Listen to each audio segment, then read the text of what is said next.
Este capítulo de nuestra historia comienza con una situación de anarquía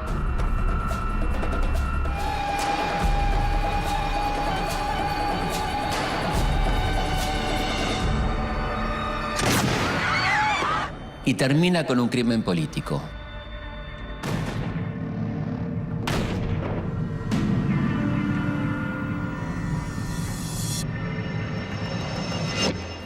Pero antes que nada, ubiquémonos en la línea de tiempo. Mientras se lucha por expulsar a los realistas, los conflictos internos no tardan en aparecer. Conservadores y liberales, terratenientes y comerciantes, federales y centralistas. Todos luchan por imponer su modelo de país. A partir de la caída del virreinato, hubo algunos cambios, pero el monopolio del puerto y de la aduana sigue siendo de Buenos Aires. López y Ramírez luchan aliados contra la hegemonía de Buenos Aires, un régimen que detestan por su centralismo.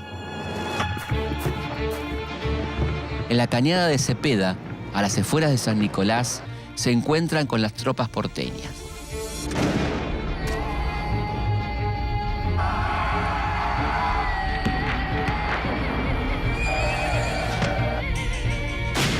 Cuando la batalla de Cepeda, los caudillos federales acaban con el poder central de Buenos Aires, el sueño de las Provincias Unidas se derrumba.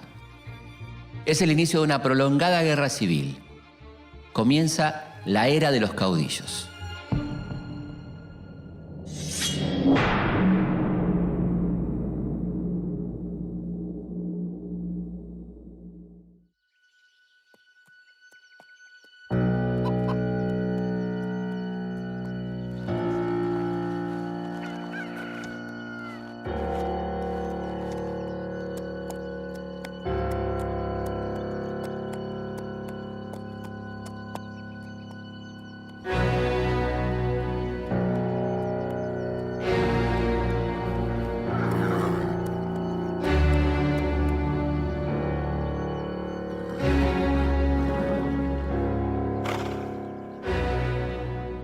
La victoria de López y Ramírez es posible porque los caudillos combinan dos valores fundamentales para la creación de un ejército fuerte: poder económico y experiencia militar.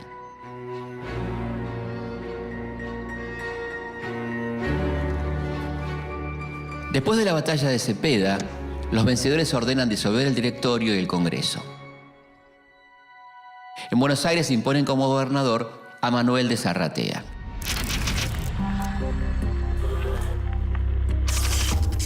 Las Provincias Unidas del Sur se dividen en estados autónomos y cada una se gobierna por su cuenta. Al no haber más un poder supremo, el desconcierto es total. En este clima de anarquía se enfrentan dos posturas bien diferentes: los que defienden la autonomía de las provincias y los que buscan la restitución de un orden central.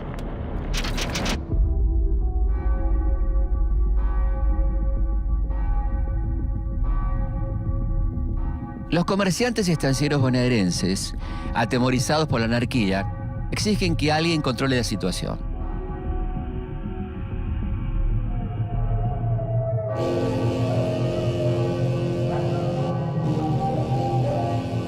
Los unitarios y federales de Buenos Aires olvidan por un momento sus diferencias y se agrupan en el Partido del Orden. Su objetivo es defender los intereses de Buenos Aires. Su principal figura, Bernardino Rivadavia. Las provincias están separadas y cada una sigue su propia política. Los caudillos reclaman una constitución que represente las ideas de los federales y la nacionalidad.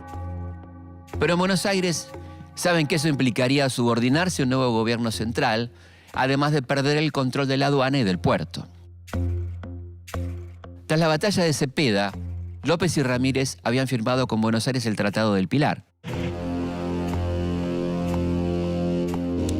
Pero pasan los meses y los porteños no cumplen con su parte.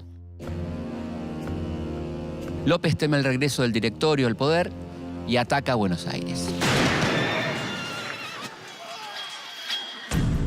En medio de esta crisis, asume como gobernador de Buenos Aires el estanciero Martín Rodríguez. Una de sus primeras medidas es nombrar como ministro de Gobierno y Relaciones Exteriores a Bernardino Rivadavia.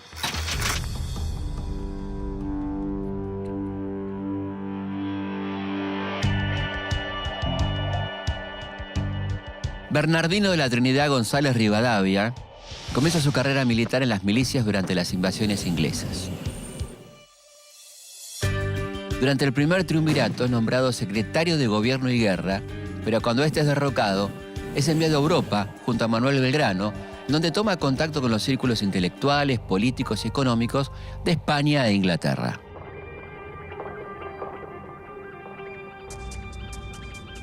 Rivadavia cree que Buenos Aires debe plegarse sobre sí misma y gozar de los frutos del monopolio aduanero.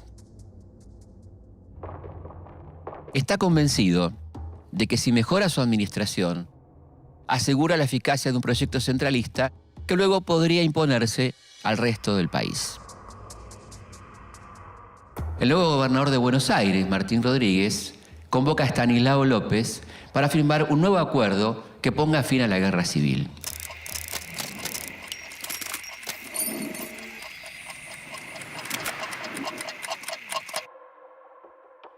En el Tratado de Venegas, el caudillo santafesino acepta la supremacía de Buenos Aires. Se compromete a abandonar la provincia y a alejar a todos los que pongan en peligro la paz. Habrá paz, armonía y buena correspondencia entre Buenos Aires, Santa Fe y sus gobiernos, quedando aquellos y estos en el estado en que actualmente se hallan sus respectivas reclamaciones y derechos salvos ante el próximo Congreso Nacional. En esta operación es vital la intervención de uno de los estancieros más ricos de Buenos Aires, Juan Manuel de Rosas. Rosas nace en 1793 y a los 13 años participa de la defensa de Buenos Aires durante las invasiones inglesas. Rosas es uno de los estancieros más ricos de Buenos Aires. Sin embargo, conoce profundamente la vida y las costumbres de sus peones, que sienten por él una gran veneración. Rosas aporta dinero y varios miles de cabezas de ganado para que López acepte el tratado. En otro de los puntos del acuerdo, López deja de lado a su antiguo socio y compañero Pancho Ramírez. Esta traición despierta la ira del caudillo entrerriano. Ramírez busca vengarse y avanza decidido sobre la provincia de Santa Fe. Lo acompañan un grupo de soldados y su compañera de vida y de lucha, la Delfina. Se trenzan en la batalla con las fuerzas de López y tras un feroz enfrentamiento son derrotados. Acorralado y con pocos recursos, deciden plegarse y parten hacia el Chaco. En el camino, los interceptan las tropas de Juan Bautista Bustos, caudillo de Córdoba y aliado de López. Ramírez logra zafarse, pero Delfina queda prisionera. El caudillo no lo duda y vuelve por ella.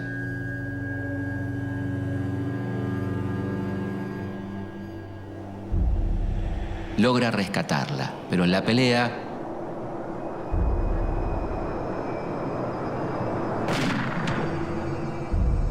recibe un balazo en el pecho que instantáneamente le quita la vida.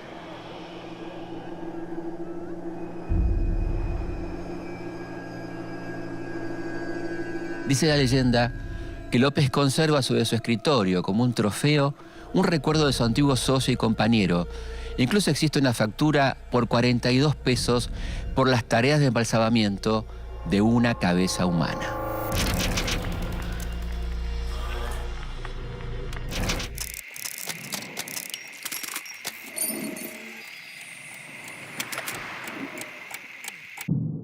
Mientras tanto, en Buenos Aires, Rivadavia, que se había formado en los preceptos de la Revolución Industrial, quiere convertir a Buenos Aires en una capital europea. Reemplaza a los cabildos provinciales por una junta de representantes, crea la Dirección General de Correos, Postas y Caminos, suprime las órdenes religiosas.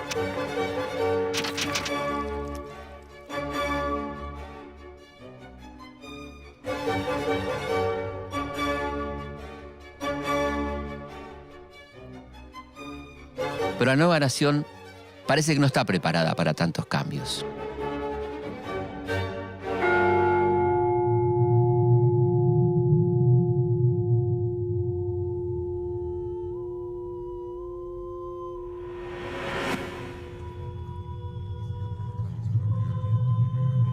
La serie de reformas liberales que propone Rivadavia lo enfrentan con la Iglesia Católica. Sus políticas marcan una mayor participación del Estado en la educación, la beneficencia o el entierro de las personas, áreas hasta ese momento controladas por la Iglesia.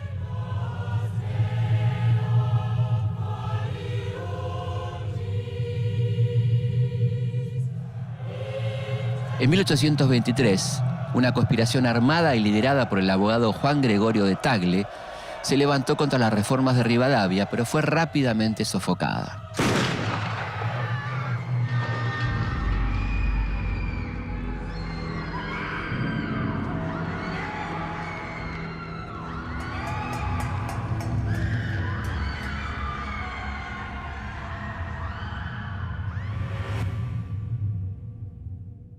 Rivadavia también impulsa la obra pública y con este objetivo pide un préstamo de 1 millón de libras esterlinas.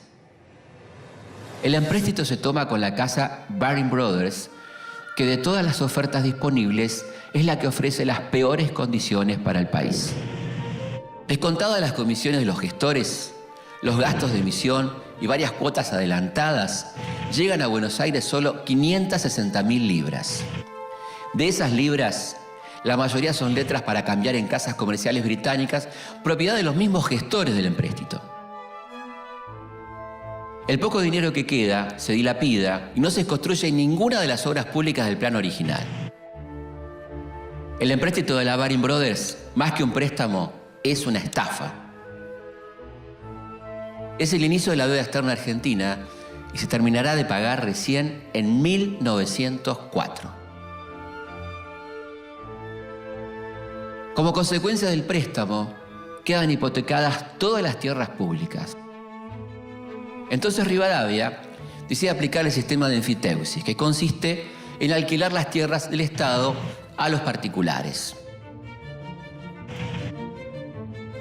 Los montos los definen los propios arrendatarios, así que terminan siendo muy bajos y para colmo nadie los paga.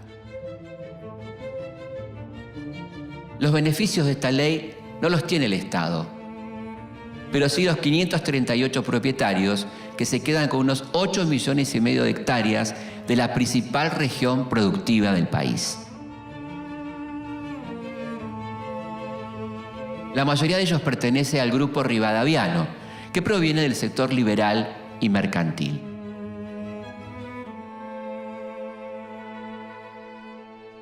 Por todos estos beneficios, Rosas y la élite porteña disfrutan de un periodo de prosperidad que recordarán como la feliz experiencia. Para 1824, esta clase dirigente reúne el suficiente peso como para lograr convocar a un Congreso Constituyente.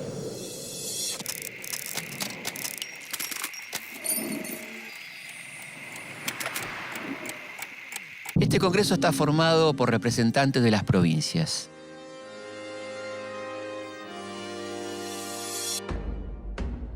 Las primeras sesiones son cordiales y se vive un clima de acuerdo. Pero muy pronto surgen las diferencias.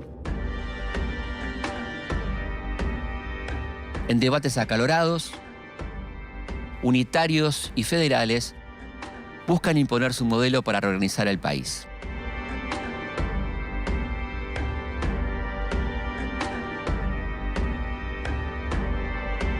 Mientras los diputados debaten en el Congreso, 33 patriotas parten desde Buenos Aires rumbo a Montevideo. El objetivo, recuperar la banda oriental usurpada por los brasileños. Este es el famoso desembarco de los 33 orientales.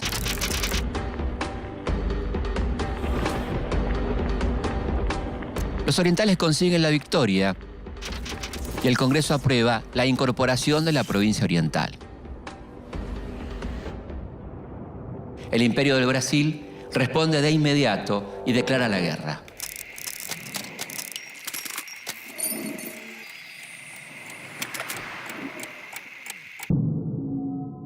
Tras un año de sesiones, el Congreso dicta una constitución centralista y designa al primer presidente de la nación, que no es otro que el mismo Rivadavia.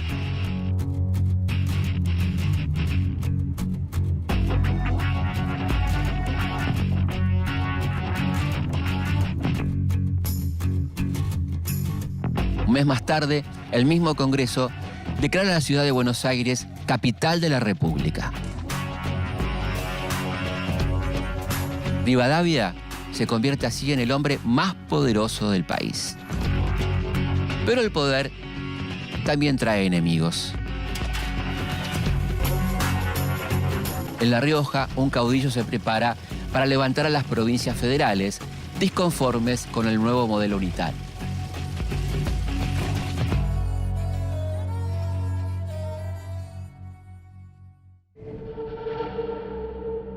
Para 1826, Argentina ya tiene su primer presidente, Bernardino Rivadavia. Y Buenos Aires es declarada capital de la nación.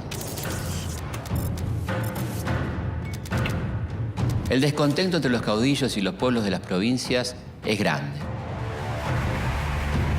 Pero en el Congreso decide la mayoría.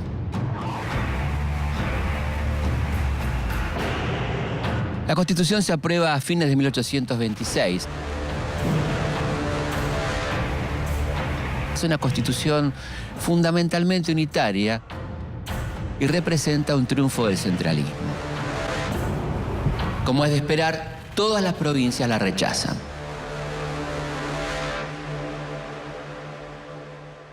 Si bien hay un presidente, una capital y una carta magna, la nación está lejos de estar unificada. La guerra contra el Brasil continúa y Rivadavia, por intermedio de su ministro Manuel José García, intenta firmar un tratado de paz en el que concede las tierras de la banda oriental al imperio. Esto termina de despertar la bronca de las provincias. Córdoba, Santa Fe, Entre Ríos y Corrientes se sublevan y se unen a La Rioja. Es en esta provincia donde hay un caudillo que lidera el levantamiento en contra de las políticas impuestas por Rivadavia. Juan Facundo Quiroga, hijo de un hacendado convertido en comandante militar, se pronuncia contra el gobierno unitario. En tan solo 4 meses subleva 5 provincias en contra del gobierno de Rivadavia. Juan Manuel de Rosas es el hacendado más poderoso de Buenos Aires y el principal sostén económico del gobierno de la provincia. Pero disconforme con las acciones de Rivadavia, decide abandonarlo y sumarse a los federales del interior.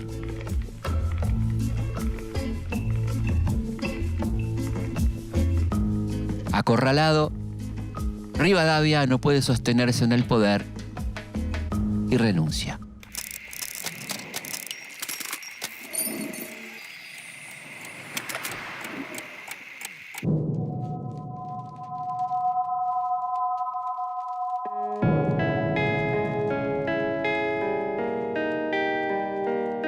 El Congreso la acepta y la justifica como una ventajosa salvación para la patria. Cuando abandona la presidencia, se lleva su famoso sillón, que en realidad se había traído de su casa. Es decir, ninguno de los presidentes que vinieron después se sentaron en el famoso sillón de Rivadavia.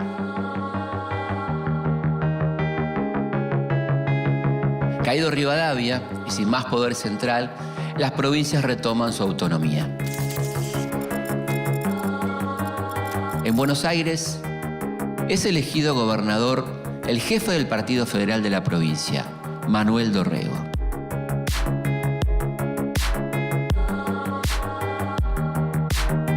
Manuel Dorrego nace en 1787.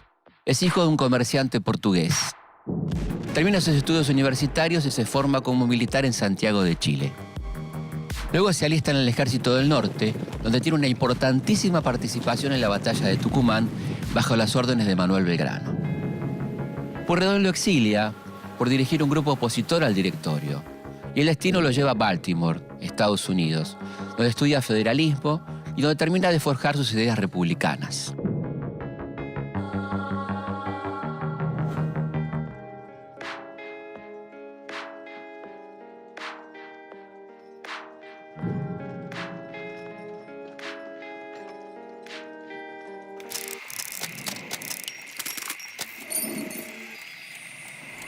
Cuando Dorrego asume el poder, tiene un enorme apoyo popular, pero encuentra al Estado en una grave crisis financiera.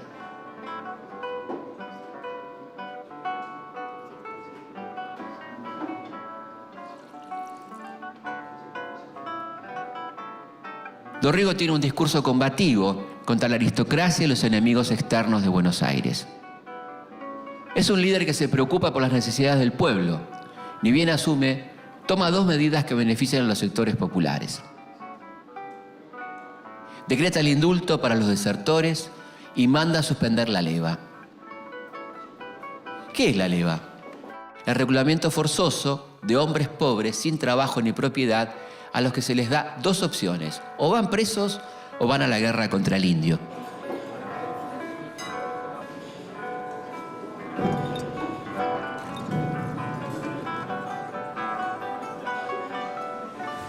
Para este momento, la guerra con el Brasil provoca una enorme pérdida de recursos, además del descontento que genera en el pueblo, que debe sacrificarse en una causa sumamente impopular. Para terminar con el conflicto, Dorrego firma la paz con Brasil, lo que permite la independencia de la banda oriental.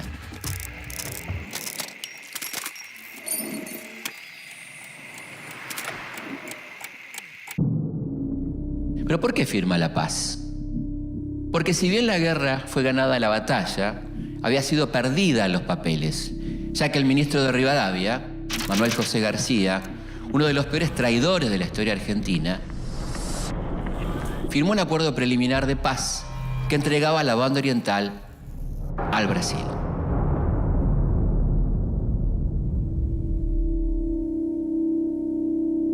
A Dorrego no le queda otra opción que asumir las consecuencias de la traición de García. Cuando la guerra termina, el ejército regresa a Buenos Aires y es recibido con un gran entusiasmo.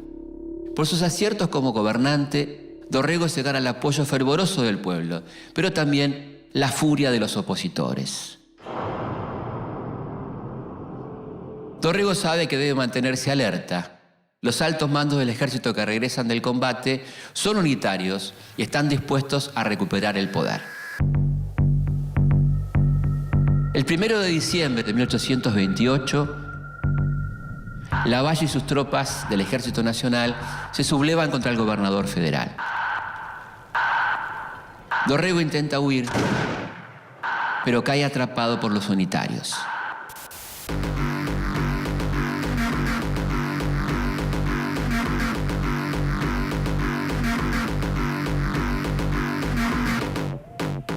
Lavalle ordena fusilarlo sin juicio previo ni sumario.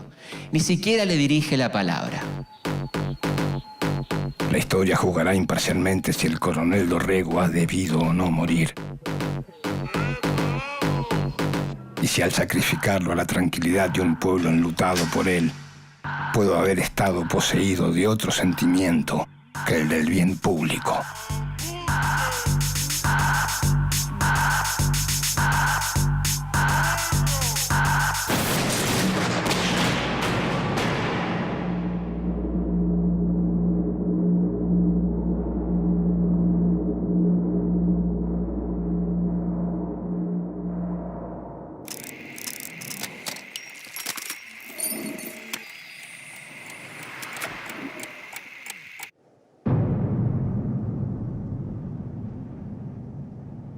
Con el fusilamiento de Dorrego, los unitarios creen que han logrado detener al federalismo para siempre.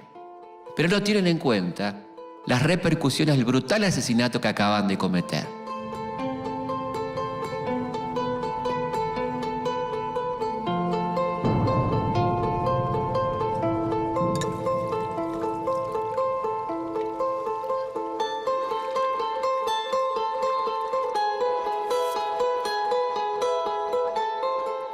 Para dar legitimidad a la dictadura de Lavalle, sus partidarios deciden fraguar las elecciones.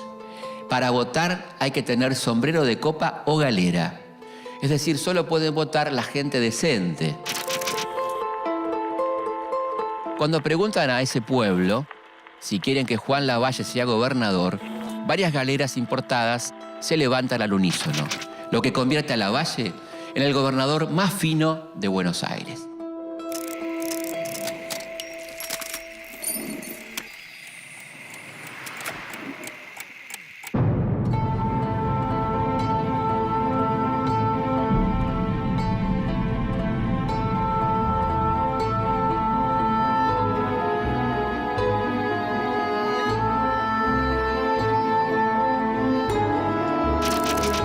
Lavalle gobierna Buenos Aires con mano dura. Fusila, saquea, distribuye el dinero público entre sus amigos.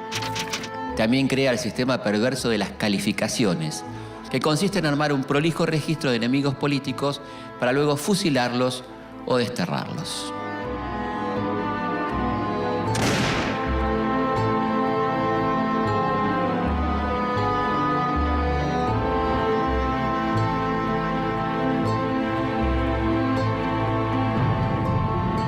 Pero mientras Lavalle siembra el terror entre sus enemigos, Rosas entrega armas al pueblo que se suma espontáneamente a la lucha.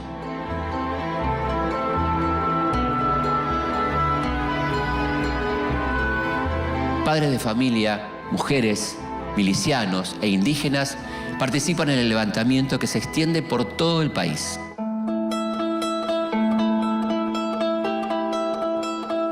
Con el país envuelto en una guerra civil, Rosas se perfila como el único hombre capaz de restaurar el orden.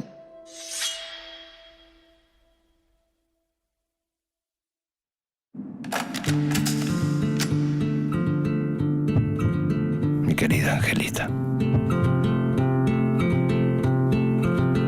en este momento me intiman que dentro de una hora debo morir. Ignoro por qué. Perdono a todos mis enemigos. Suplico a mis amigos que no den paso alguno en desagravio de lo recibido por mí. Mi vida, educa a esas amables criaturas. Sé feliz, ya que no lo has podido ser en compañía del desgraciado.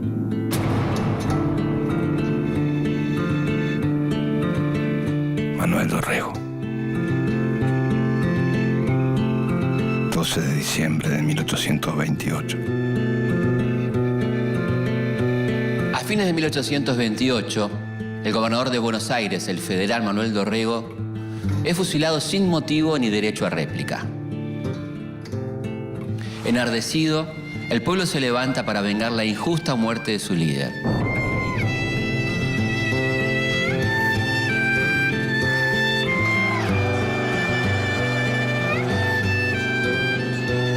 A la cabeza de la rebelión está Juan Manuel de Rosas.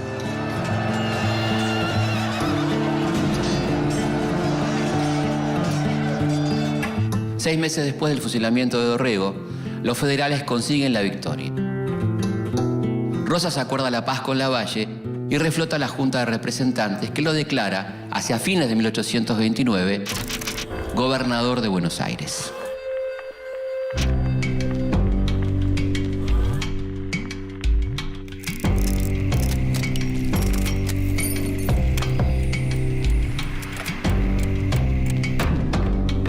Juan Manuel de Rosas asume con poderes extraordinarios y se lo nombra restaurador de las leyes.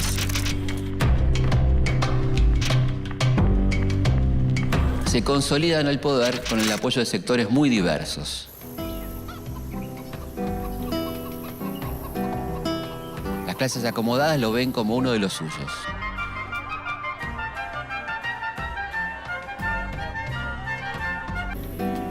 Los sectores populares del campo como un estanciero protector.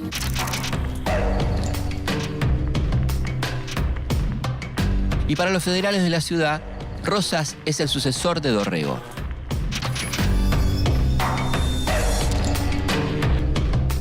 Pero en el interior, la guerra continúa.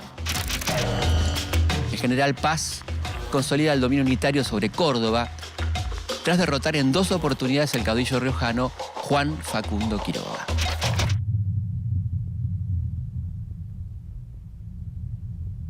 Para julio de 1830, José María Paz se convierte en el jefe supremo militar de la Liga Unitaria. Una alianza que incluye las provincias de San Luis, La Rioja, Catamarca, Mendoza, San Juan, Tucumán, Córdoba, Salta y Santiago del Estero. En Buenos Aires, Rosas dedica gran parte de su gobierno a restaurar el orden alterado por la guerra con Brasil y la dictadura de Lavalle. Sin descuidar su principal objetivo, llevar el sistema federal a todo el país. Rosas firma con Santa Fe y Entre Ríos el Pacto Federal. Juntas forman una confederación en la que no hay ningún tipo de poder central. Cada provincia es soberana y Buenos Aires solo maneja las relaciones exteriores. Las une un compromiso de defensa. Quien ataque a una de ellas se las tendrá que ver con los ejércitos de las 3 provincias. El Pacto Federal no contempla un control de la economía. El libre cambio permite el ingreso irrestricto de mercaderías y los productos ingleses invaden la región. Pero la verdadera invasión no es a través del comercio. El 10 de junio de 1829, el gobierno argentino crea la Comandancia Política y Militar de las Islas Malvinas. El gobernador Luis Bernet y un puñado de argentinos se instalan en las islas para realizar actividades productivas. Todo esto sucede en el intervalo en que Rosas no está en el poder, durante las gobernaciones de Juan Ramón Balcarce, Juan José Viamonte y Manuel Vicente Massa. Al enterarse de la noticia, el Reino Unido reflota su interés estratégico por el Atlántico Sur.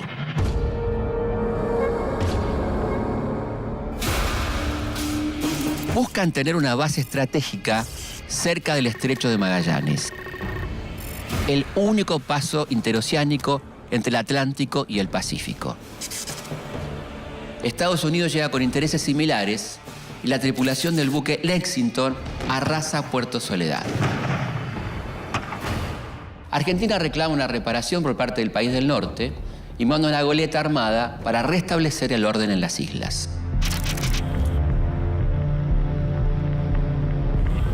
2 años después, el gobierno inglés, con apoyo de los Estados Unidos, ocupa las islas.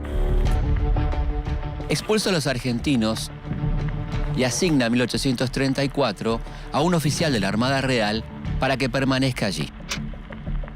Unos años después, en 1841, Gran Bretaña nombra un gobernador y convierte a las Islas Malvinas en una colonia británica.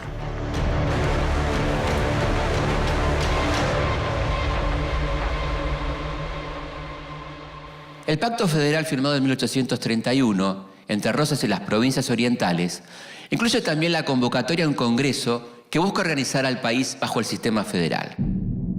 Sin embargo, Rosas no quiere cumplir con ese punto del acuerdo.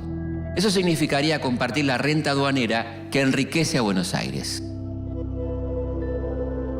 En el interior, el general Paz quiere terminar con las fuerzas leales a Quiroga y toma la gobernación de La Rioja.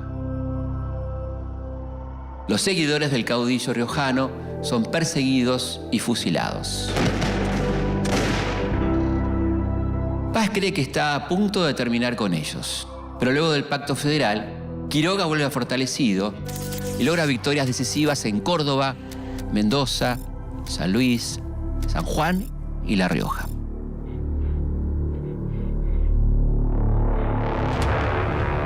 El federalismo no es una facción homogénea. Los temperamentos de los líderes y sus intereses contrapuestos muchas veces los hacen entrar en conflicto. Pero si bien la relación de Quiroga con Rosas tiene idas y vueltas, el vínculo entre ellos nunca se rompe.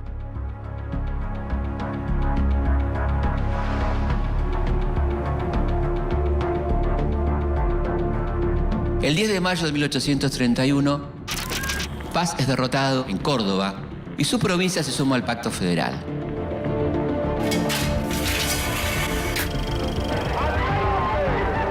Por su parte, en la batalla de la Ciudadela, Quiroga vence a lo que queda del ejército unitario en Tucumán. Y los federales controlan de nuevo casi todo el territorio nacional. Vencidos los unitarios, los líderes federales tienen la difícil tarea de mantener la paz entre ellos. Mientras que López y Quiroga insisten en la necesidad de cumplir con el Pacto Federal y convocar a un Congreso Constituyente, Rosas los convence de que todavía no es el momento indicado.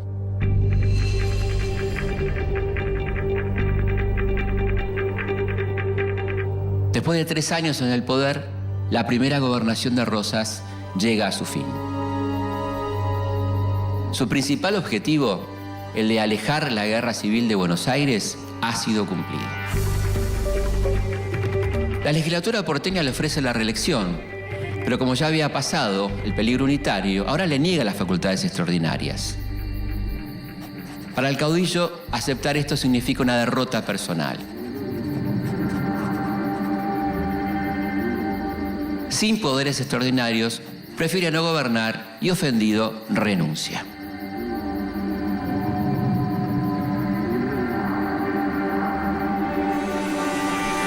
El nuevo gobernador de Buenos Aires es Juan Ramón Balcarce. Balcarce es un colaborador de Rosas, pero bajo su gobierno se forma un grupo opositor al restaurador. Un sector de los federales a los que Rosas llama los cismáticos o lomos negros.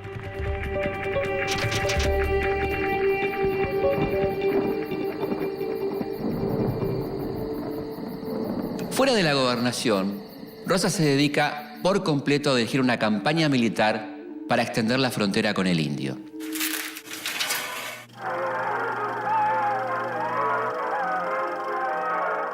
Con un ejército de 1.500 hombres, Rosas se lanza a la campaña por el sur y el oeste de la provincia de Buenos Aires.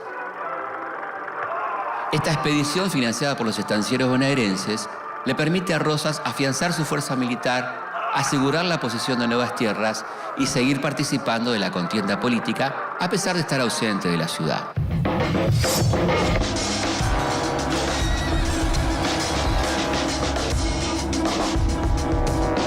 Mientras Rosas está en campaña contra los indios, es su esposa, Encarnación Ezcurra, quien se pone al mando de su carrera política.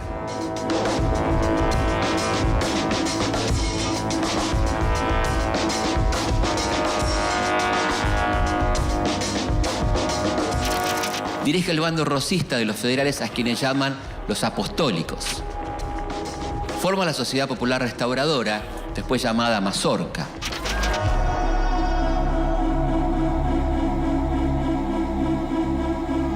Sus principales enemigos son los unitarios y los federales cismáticos.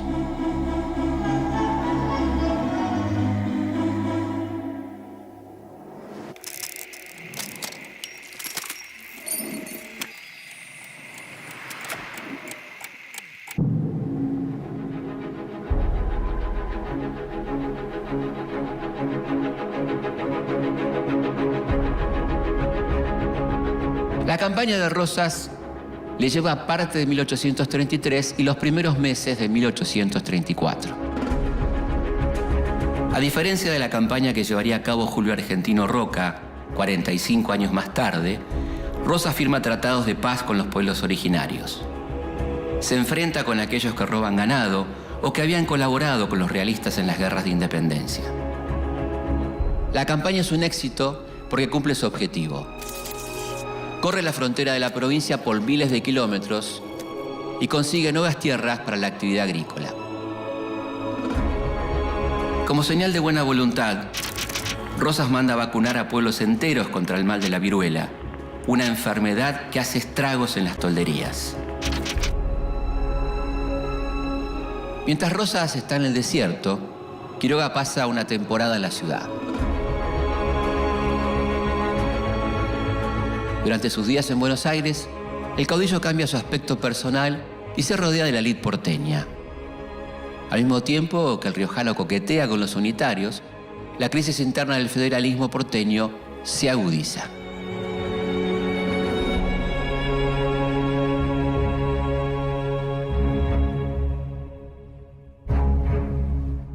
La buena vida dura poco para Quiroga.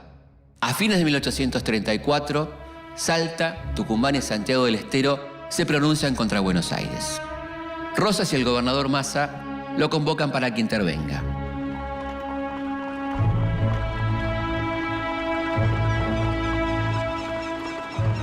Quiroga acepta y emprende un viaje determinante para su vida y para la historia del país.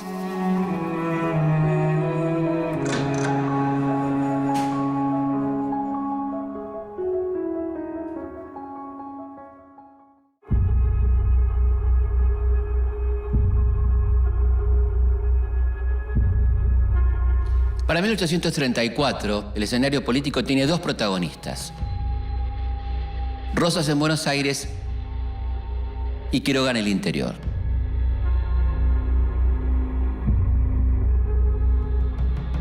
La llamada campaña al desierto ha sido un éxito para Rosas.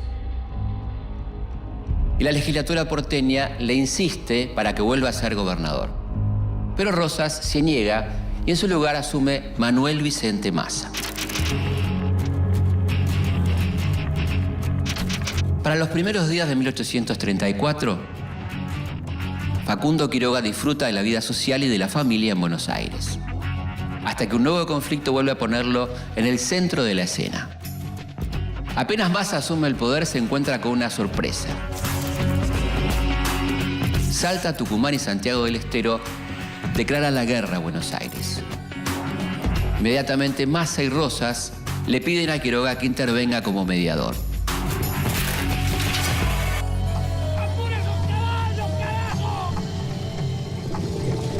Quiroga parte rumbo al norte en un carruaje del que casi no puede salir por los terribles dolores que le causa el reuma. Rosas le ofrece a Quiroga su protección durante la campaña, pero el riojano no la acepta. A cambio le pide una carta de apoyo para su misión.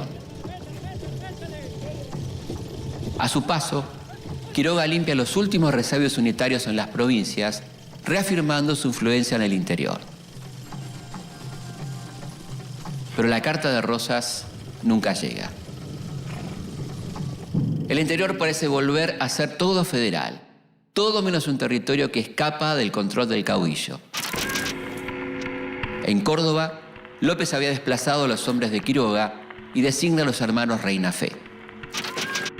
El mayor de ellos se autoproclama gobernador. Al llegar al norte, Quiroga se encuentra con un escenario inesperado. El gobernador de Tucumán fue asesinado por sus coprovincianos. Esto acelera un acuerdo entre los gobernadores de Tucumán, Salta y Santiago del Estero. Todos reclaman a Buenos Aires la necesidad de organizar el país bajo una constitución.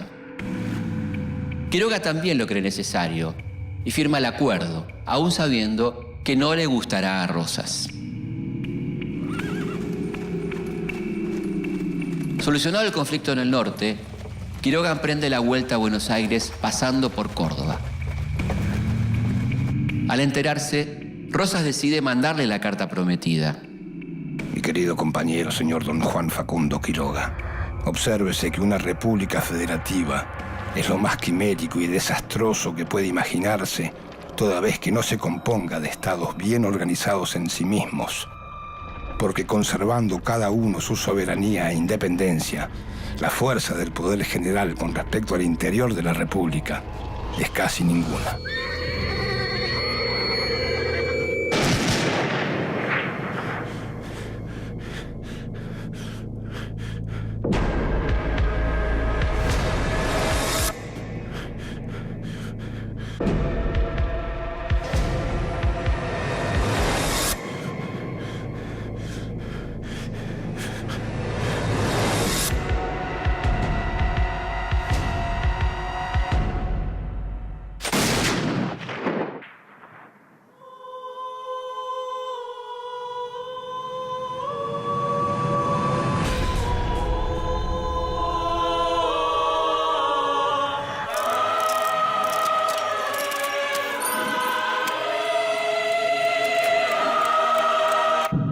La muerte brutal del riojano acrecienta el clima de hostilidad. Por temor al regreso de la guerra civil, el 7 de marzo de 1835, la legislatura porteña desplaza a Massa y nombra nuevamente a Rosas gobernador. Tiene bajo su tutela el poder ejecutivo, el legislativo y el judicial. Los espacios para la disidencia se cierran cada vez más.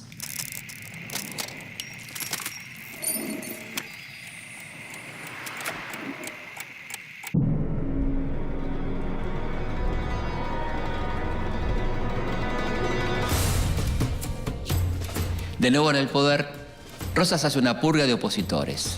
Margina a los que considera traidores a la causa federal y a todas las personas sospechosas de unitarias. Ordena destituciones masivas de militares, civiles y eclesiásticos. La hegemonía del Partido Federal, impuesta a cualquier precio, es propuesta como solución para un país que aún no aprende a vivir unido, pero que no puede vivir dividido.